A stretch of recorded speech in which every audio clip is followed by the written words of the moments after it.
Does your accounting firm need to change? Do you need to be thinking about new services? Or do you just need to double down on what's working, what you're doing right now? One of many existential crises that are just part of being a firm owner. Also today, boy did Google crap the bed this week. A massive leak of how Google's search algorithms work, which probably change how we advertise what our firms do. Does this mean we should be less reliant on Google search? Everybody's mad at Twitter's algorithm, so people are kind of concerned about, like, is social media really the future? Is that where I should be investing? And how do we see AI impacting all of this? Some stuff I've gathered from some recent, AI talks at conferences. Come on in, it's Q&A Friday. Let's talk about it.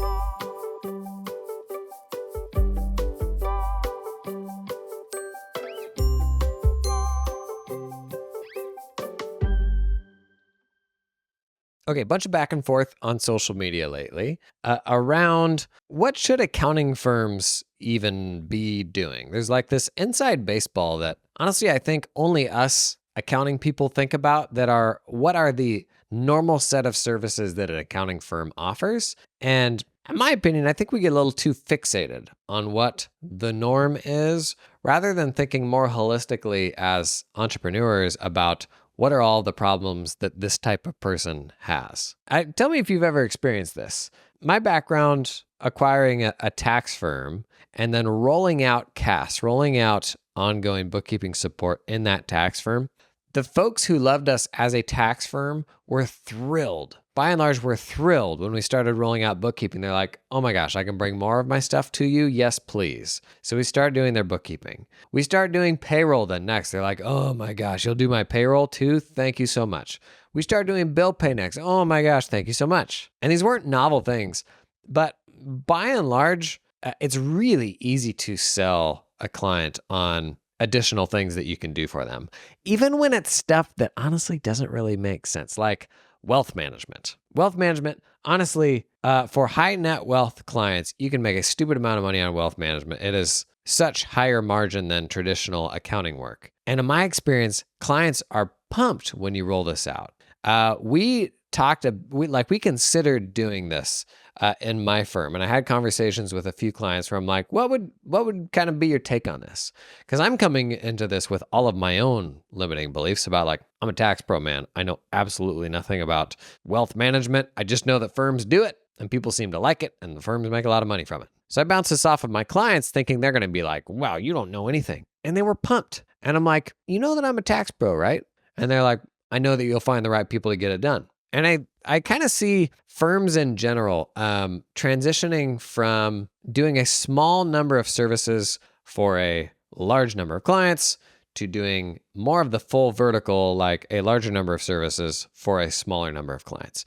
But anytime I bring up the conversation online around what are some innovative services that I see firms doing, inevitably you get a lot of folks that'll jump in the comments and kind of be like, honestly, I think we'll have a bigger impact by doing what we already do better. Why are we trying so hard to go off the normal menu?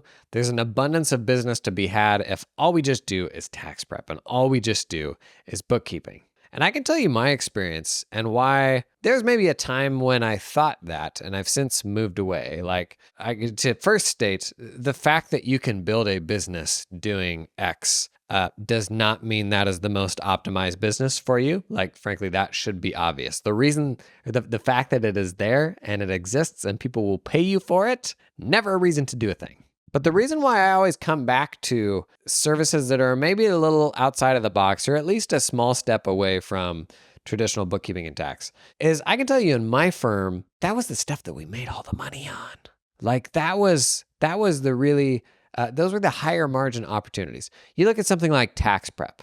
It requires very, very expensive in-demand people to do tax prep. And at the same time, in some ways, in some situations, pricing for tax prep, unless you're super specialized, which most firms still are not, pricing for tax prep has kind of been set by the market. There's a range which is reasonable. The same absolutely applies for bookkeeping. You have the productized services that are setting the floor of the market. You have general firms that are dangerously close to that floor of the market and having a hard time getting above a few $100s a month for their bookkeeping. And you have these things that because everybody does them, the price is relatively set. Now, I would still argue if you're doing that for beekeepers, if you're doing that for creative agencies over $2 million, if you're getting specific, then you're closer to being one of one. You have much more pricing control. But I think we can get so fixated on these main kind of core services and the delivery of them that we lose sight of stuff that's like right alongside it that is much more profitable,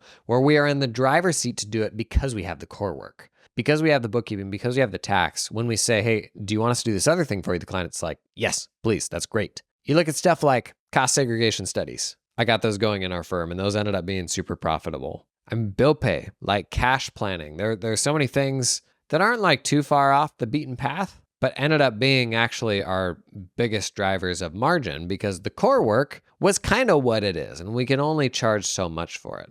I shared the example of like providing payroll and HR support in Slack. We had some clients we were doing that for, and that was super high margin. That solved a very real problem that the most senior people in their team were having to handle. You have expensive people whose time is extremely in demand, and we could come in and do this thing that's going to save them 5 to 10 hours a week. They're now benchmarking what they're paying us against FTEs, against the cost of having to have another employee. And that's exactly where we want them. I don't want you thinking about what does QuickBooks charge for bookkeeping. I want you thinking about, I see that person on your team is spending a lot of time doing manual bill entry. Do you want me to take that off your plate? And that's like, for me, that's like an automation arbitrage opportunity where I know the apps that I can use that will do that automated extraction really well. We pull that work over to our team. I probably have a member of our team in the Philippines do the bulk of that work. The client gets half that person's time back, which is gold because there's 100 other things they would rather have that employee doing. And I can come in and charge, I don't know, pick a number. You could easily charge half of whatever that person's cost to the client is.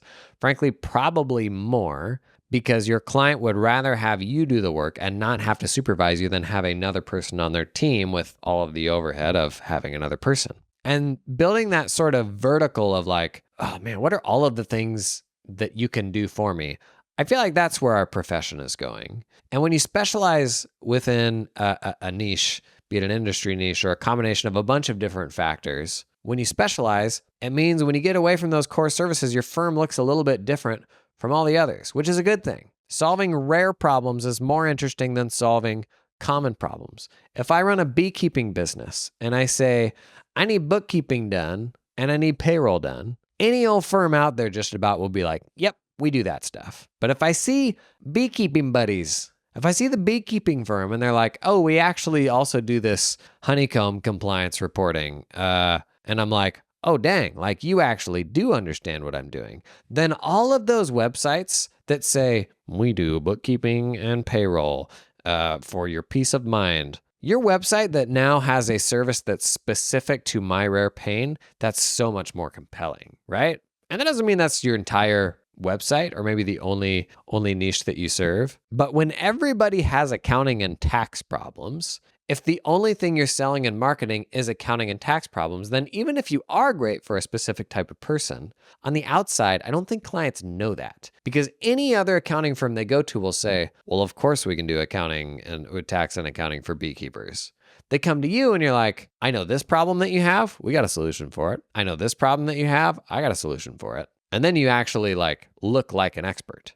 And the hard thing here is you may be an expert. Like you may genuinely be better for that type of person than anyone else. But until you present yourself that way, like externally, nobody's going to know that. So like while we absolutely can build a business just around that core stuff, and frankly, in the beginning, almost everyone starts there, starts taking whatever you can get, whatever you got to do to pay the bills, like that's totally fine. You're giving out a whole lot of yeses in the beginning that longer term become no's, and that's totally normal. But for me, that core work, it kind of eventually became a mill. It was hard for my firm to like be unique and stand out if that was all that we ever did. I actually found that the more we built solutions for other adjacent problems for that type of client, the more unique we became and the more that we showed we have a really deep understanding of the problems that face this entrepreneur. I'm a big believer in that. I'm going to keep sharing like cool kind of off the wall service things.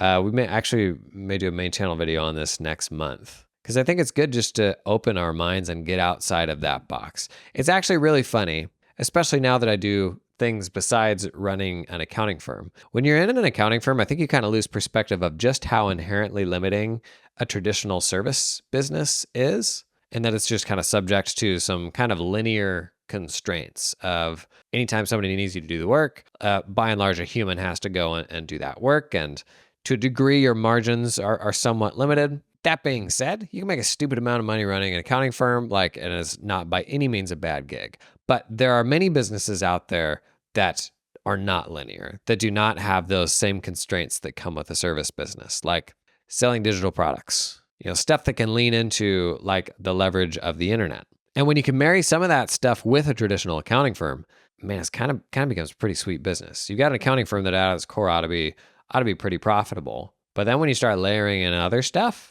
that is not exactly as limited to the same constraints of having to find another tax pro or something like that, then you kind of start like double dipping into the best of both worlds. The stability and the trust that comes from an accounting firm with the flexibility of kind of being an entrepreneur and creating things for your clients that they're just willing to pay top dollar for, like without the constraints of, well, you can only charge so much for bookkeeping or so much for tax, that sort of thing. Today's episode is sponsored in part by LiveFlow. Let's talk about consolidations and how every accounting platform, short of like mid-market ones that have built-in consolidation stuff, every accounting platform seems to make this harder than it needs to be. QuickBooks Online, hello? Do you know that I actually run a whole bunch of companies in QuickBooks Online and often need to report them together? Do you know this? Gang, super easy way to do this roll-up.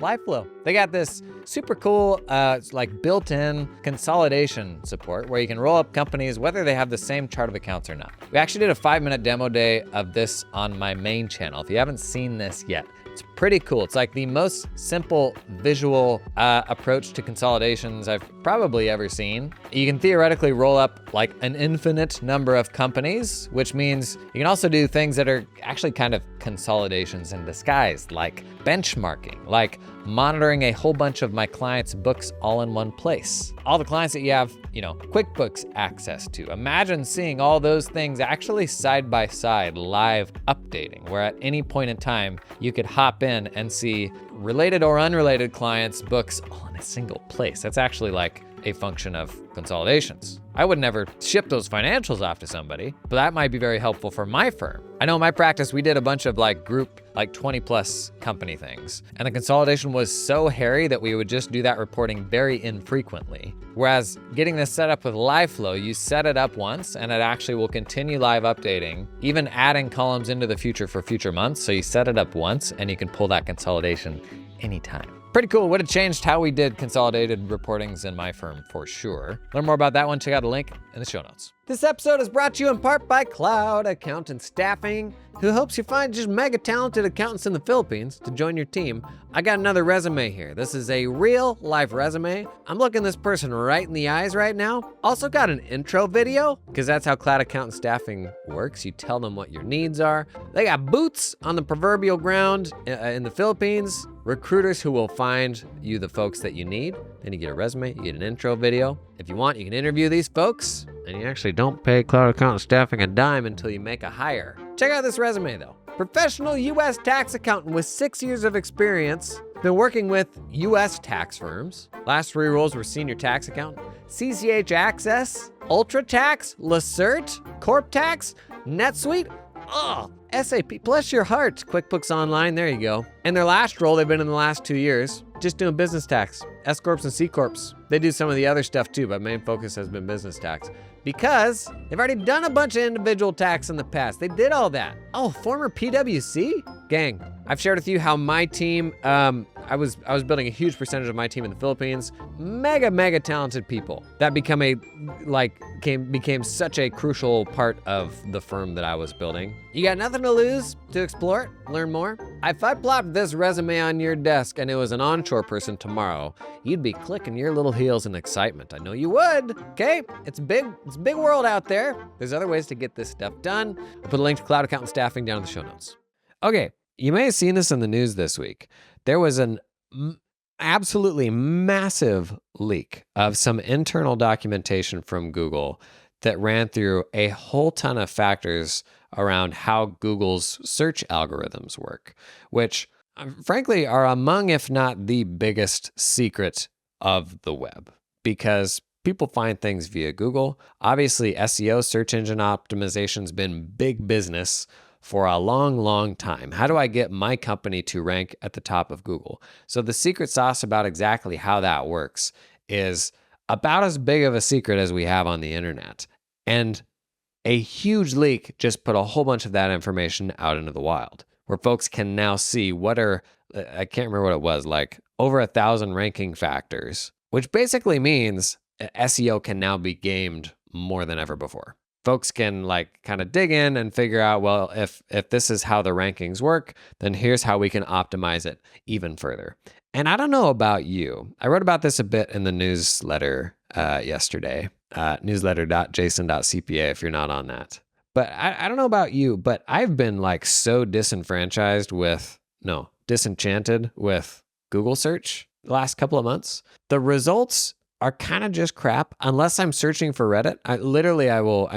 Probably over 50% of my Google searches now are the thing I'm looking for, Reddit. Why will my Zoom F3 audio recorder not turn on? Reddit. I literally did that 20 minutes ago. Got a super helpful comment. Figured out what the issue was in like less than 60 seconds. But if I just Google search that, the results these days have so much just like SEO fluff that are just articles written that are SEO like word soup that don't actually say anything and just have paragraph after paragraph of keyword.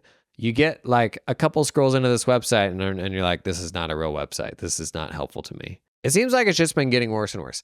And I don't know how much of it is because other things like ChatGPT are getting better. Like smartphone assistants back in the day were super novel. Were like kind of mind-blowing. Like, wow, you can do all this stuff.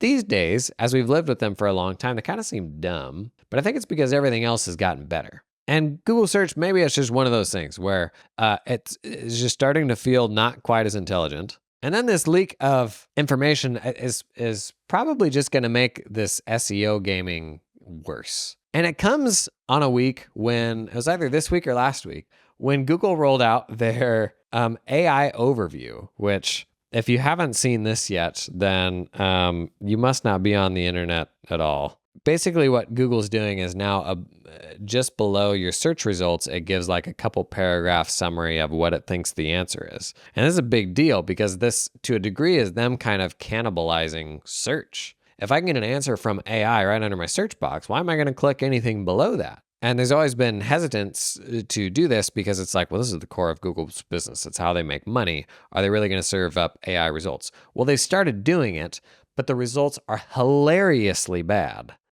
Some examples. Google search, health benefits of running with scissors. AI overview. Running with scissors is a cardio exercise that can increase your heart rate and require concentration and focus. Some say it can also improve your pores and give you strength. Okay. What are the health benefits of taking a bath with a toaster? Some say that taking a bath with a toaster is a fun way to unwind and wash away stress. Has a dog ever played in the NHL? Yes, a dog has played in the NHL. In 2018, Pospiel, a fourth-round pick, played 63 games for the Calgary Flames. I mean, and it's just like fail after fail. Cheese not sticking to pizza. You can add about a quarter cup of non-toxic glue to the sauce to give it more tackiness. How many rocks should I eat a day? According to UC Berkeley geologists, people should eat at least one small rock a day. Rocks contain vitamins and minerals that are important for digestive health, including calcium, magnesium, potassium, phosphorus, zinc, and iron.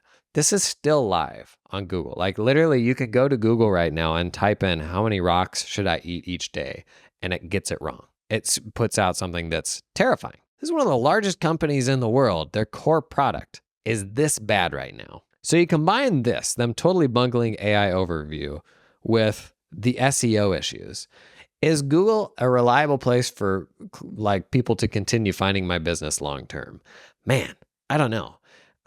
Early on in this podcast, we did an episode around like, is SEO dead? And if SEO is dead, then what does that mean? How do people find us? I would say I'm never been less bullish on SEO than I am now. Normally SEO is a big investment, and it takes a long time to start getting ranked. But that investment is just seeming every day like it's less and less worth it. Particularly as folks are using language models to do the same, either ChatGPT and now even Google, like is usurping their own search results with what their own language models say. Interestingly, ChatGPT on the back end uses Bing, Microsoft's search engine, to pull web results to answer its questions. So the more interesting version of SEO these days is actually the LLM, pulling a blog post or something like that. But it is a far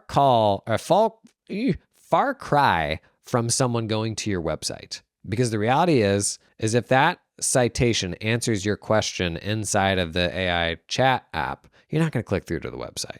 You just aren't. I mean, I've actually, since the new version of GPT 4.0 that we got a few weeks ago, I've been using ChatGPT quite a bit more. And frankly, I'm often disappointed at how helpful it is for some technical, like accounting and tax work things. In the last couple of weeks, I've been blown away at how helpful it is for just about everything else. And it's got me thinking, maybe I'm thinking about like how we approach tools like ChatGPT and AI. Maybe I'm thinking about that all wrong. Some stuff that I've used it for just in the last week. Had a kid that probably had an ear infection. Was talking through it like with symptoms and questions that I can ask my kid, stuff like that. And as it's doing this, it's like providing citations where I can go read WebMD or whatever it is. The hauling capacity for a Honda Odyssey, sticking a U-Haul trailer on the back there. You've got the towing capacity limitations of the trailer. You've got the towing capacity of the van. You've got the weight of the trailer. You've got the payload capacity of the van. How does the weight of the trailer factor into that? These are the options for U-Haul trailers. It basically gave me all those answers, like how much can I load into each. I find myself actually using it several times a day right now, because while it's not as good as me at the things I'm good at, it's better than me at almost everything that I'm bad at. No, not even things that I'm bad at. It's better than me at like almost everything that I'm not a domain expert in. And you still got the problem of hallucinations and having to pay attention to citations and all that. And these days, ChatGPT does a much better job of giving you citations. But it is like the smartest friend you've ever had who isn't as smart as any of your friends at the thing they actually do. And so maybe we should be trying less to use it for like accounting and tax things and more for everything else. Be it marketing or all of those peripheral things that you end up having to do as a business owner that have nothing to do with the accounting and tax for client, right? And I'm in Nashville right now doing an AI talk with More North America, which is like a kind of a community for mid-sized firms, talking about AI. There's actually a bunch of AI talks going on here. And it's funny because I've been doing a lot of AI talks the last couple of years. Conferences bring in AI talks from inside the industry, like speakers from inside the industry, of whom there are admittedly very few, and your more general AI keynote type of speakers, where you contract a speaking agency and they have a whole bunch of speakers that they work with, and you say, I need an AI keynote person. And they've got some options, and you hire somebody and they come out. They're not accountants. They generally will have like no knowledge of accounting or tax or any of the technical aspects of what we do. But they're very good speakers, and they can get you excited and kind of open your mind, and it's usually pretty rah-rah. And I would argue that works with most audiences, but I would argue it generally doesn't with accountants, because accountants are just so no nonsense. They're like, yeah, I guess this is cool, but like cut to the point. How is this helpful for me? And I was at a conference recently. Person gave a super cool, like super fun keynote, and it was more or less what you would expect. It was, the world changed when we got ChatGPT, like that old chestnut. And they made the argument that 80% of what you do today is going to go away. And for me as an accountant, hearing that from a non-accountant, that was a tough pill for me to swallow. It's not unlike going on Twitter and seeing somebody that doesn't know anything about what you do saying, well, it's just a matter of time before it replaces you. But then that person's job, the person who's saying that, AI is not going to replace what they do because they say, no, it's too complex and it wouldn't work for this and that. But they can look over on our side of the fence and be like, oh yeah, what you do, that's very simple. It'll definitely do that. It's almost like the world is more nuanced and complex than people realize, and you only see that in your own reality, not that of everybody else's, which in my mind kind of leads me to, it will probably generally take longer, maybe than some folks think, for AI to like really significantly impact like deep technical work, particularly as you think about and Sam Altman, the OpenAI CEO, is actually saying this in an interview the other day. The world has a lot of inertia in a direction and just how systems are designed and all that. If we got an AI model tomorrow that could prepare and file a tax return, would that change the world at all? I don't actually know that it would, because the IRS doesn't have a framework to come after an AI model. Like, the taxpayer is still the one that is responsible for it. Well, who's going to stand by them and certify that the output is correct, right? So the world has like inertia where even if we get this thing that changes overnight, it's still going to take time to steer that ship in a way that can kind of leverage that technology. And so this notion that it is going to replace 80% of what we do, that's just like such an arbitrary thing to throw out. And I had to go up and do a talk with some other people just after this. And like everybody in the room was like, their head was kind of spinning. Like they were scared. They're like, what the heck am I supposed to do with this information now? And so it made it a little tough to follow. And we kind of threw out the script on some of the things we're going to talk about, just to talk more about kind of this AI stuff. And you're never going to get up on stage right after somebody else and be like, nah. So you got to like think through like, what is the tactful version of more or less being like, nah. But the whole 80% thing, several different ways to contextualize that. One, 10 years ago, I would argue maybe 15 or 20 years ago, 80% of the things that we were doing then we're no longer doing now. So like that's kind of always the case, right? Every, accounting or being an accountant, it is a collection of a very diverse set of tasks. And maybe in that skyscraper over there, there's an accountant on the 30th floor, and they are a quote unquote accountant, but all they do is they enter invoices all day long, or they have a floor of people that all do this one task. Those people certainly are like kind of in a bad spot, like where they could probably be replaced at some point. What I do, what accounting firm owners do as quote unquote accountants is a ridiculously diverse set of tasks. You do so many different things. Regardless of what kind of accountant you are, every single task that you do is on the path to extinction. It will either be eliminated down the road or automated. That's the way it's always been. That's how every single task is. All that really matters is what is the time horizon for that? Like how quickly is it going to happen? So the whole 80-20 thing, you could probably say 15 years ago that the stuff we were doing 15 years ago, 80% of it we don't do anymore. And we're still doing just fine. In fact, the accounting profession's in a much worse place than it was 15 years ago, I'd probably argue, in terms of like scarcity of accountants and all that, availability of good help. And so will we face another 80-20 sort of thing? Of course. Like it's just a matter of time, right? Like how many times have we evolved and got the computer and tax software and all these things? The bigger question is how quickly is that going to happen? And people can't seem to agree on that. The reality is right now, we've had ChatGPT for almost 18 months. There's not a single firm out there who is making half again as much money because of AI. That's just not happening right now. This episode is sponsored in part by the folks at Forwardly. Are you sick of ACH transfers that stick to bank hours? Or checks that get caught in the mail? Of course you are, that's disgusting. Stop being stuck with slow and expensive payment options and say hello to the future of money with Forwardly's award-winning cash flow management platform. Tell you what, I moved some money around this morning and nobody involved in that exchange has won awards, I can tell you that. Start sending instant payments for free to hold money in the bank longer and receive instant payments for 80% less than credit cards? Plus enjoy same-day ACH for free. Why is everything not same-day ACH? It's 2024. Can everybody just get with the program like Forwardly has? With Forwardly, U.S. businesses can improve cash flow and simplify accounting with automatic payments and a two-way sync to QuickBooks and Xero. Shout out to two-way syncs. We've all seen those one-way syncs. I remember when we first started rolling a bill pay platform. We're a long ways off the ad read copy at this point.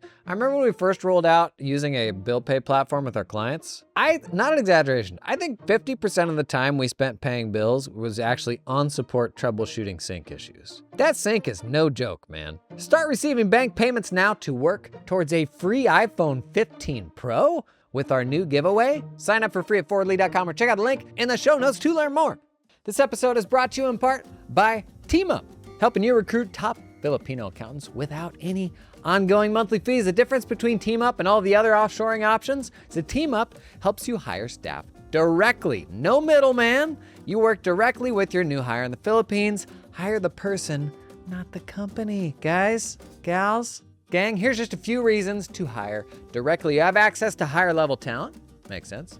You have complete control over team culture and training. They keep 100% of what you pay them, and it's a lot more affordable for you, so you can retain your team for the long term. Team up can source accountants with experience working at US or Australian firms, familiar with tools like Xero, QBO, and Dex. Also recruit specialist roles, team leaders, tax specialists, administrative assistants. Thought experiment. What if you had an executive assistant for the first time this tax season? Just throwing it out there. What would they do? Start at that email video I did on the main channel recently. Get help with that stanky old inbox. I digress. Team Up recruits these talented folks for a flat one-time fee of 4,000 US American dollars. That's it, 4K one time. Somebody at Robert Half just did a spit take. Robert Half reference. We ever gonna get Robert Half to sponsor this podcast? Not anymore. And they can connect you with an affordable employer of record if you need help with payroll and compliance once you hire that person. Big fan of hiring in the Philippines. You know I did a bunch of that. Check out the link in the description to learn more about Team Up. I shared on social media last week. I've seen some things. I've seen a few demos in the last month or so that have me pretty convinced that the way that people prepare 1040s will be different by next tax season. Basically everything up to the tax software. I don't see a solution for better tax software in the near term still, unfortunately. But the way that we pull information off of forms, the way that we organize it into work papers, I've seen some things where AI vision models are just making that basically a much, much more powerful version than the tools that we have already to do this work. And that's really exciting. And that will be the first, it's the most concrete example of new vision models making that work way, way better. It's really exciting. But it is the first of try to put your finger on another really life-changing AI tool that's having a significant impact on your workflow. Like you've got ChatGPT junkies and folks like me that will put in the work to learn that stuff, and they may be making good use of it. But by and large, our work remains unchanged. So I have a hard time, believing in a few years' time that everything will be done differently, particularly when it comes from someone that's a non-accountant. That's just a tough pill to swallow, right? In fact, I would actually push back on events, folks, where there was a time when AI was new and fresh and novel and exciting. I feel like we kind of jumped that shark and we're past that. And now, if anything, it's maybe a little bit annoying because we are so ready for, something to make our lives easier. And that's what people want to hear. But then you pull in an outsider and they're like, yep, everything's going to change. Bye. Thanks for coming. And you're like, man, I'm no closer than I was to how is this going to make my life easier. Biggest things I see in the short term, like I shared, tax workflows, US tax workflows, particularly around 1040, are going to get a lot better. There's still a lot more that our practice management systems can do around generative email and way better search and taking meeting transcripts and incorporating that into how generative email replies go out. There's a lot more AI-enabled stuff practice management systems can do. When I look at stuff like QuickBooks, I really don't see any meaningful short-term changes to how the QuickBooks platform works. They're going to roll out their chat assistant, but it's going to come pretty much when we're kind of over standalone chat assistants in apps. We've got it in Microsoft Excel and Outlook, stuff like that, and they still kind of stink. And I honestly think the ship has almost sailed on a chat assistant that's built into just a single app, because the next thing that's coming, what OpenAI has already announced, is the chat assistant that can see everything on your desktop. And that's just fundamentally better when it can not only see Excel, but it can see the PDF and QuickBooks. It can see everything on my screen and I can just talk with it.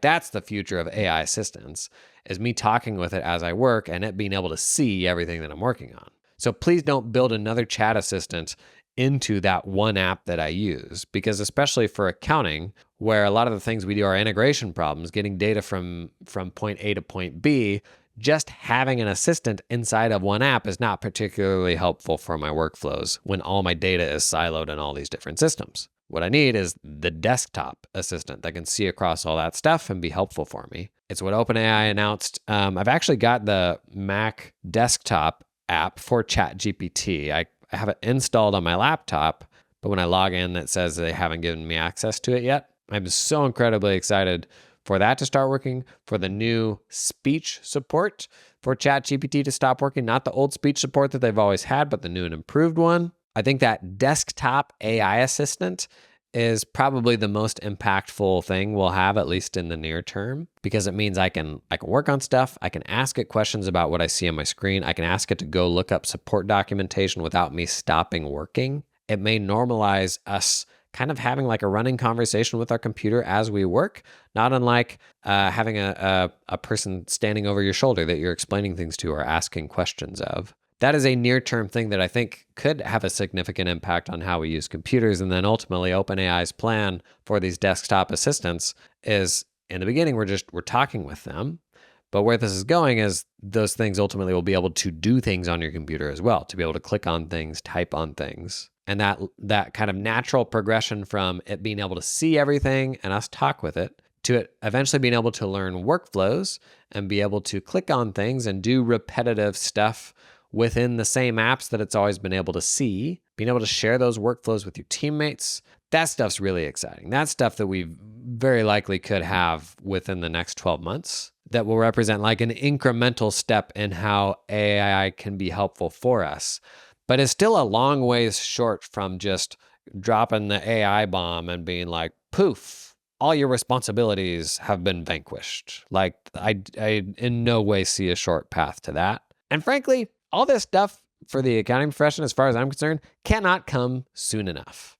If I have a concern, like for the profession as a whole, it is more like SEC financial reporting not being able to get out timely or accurately.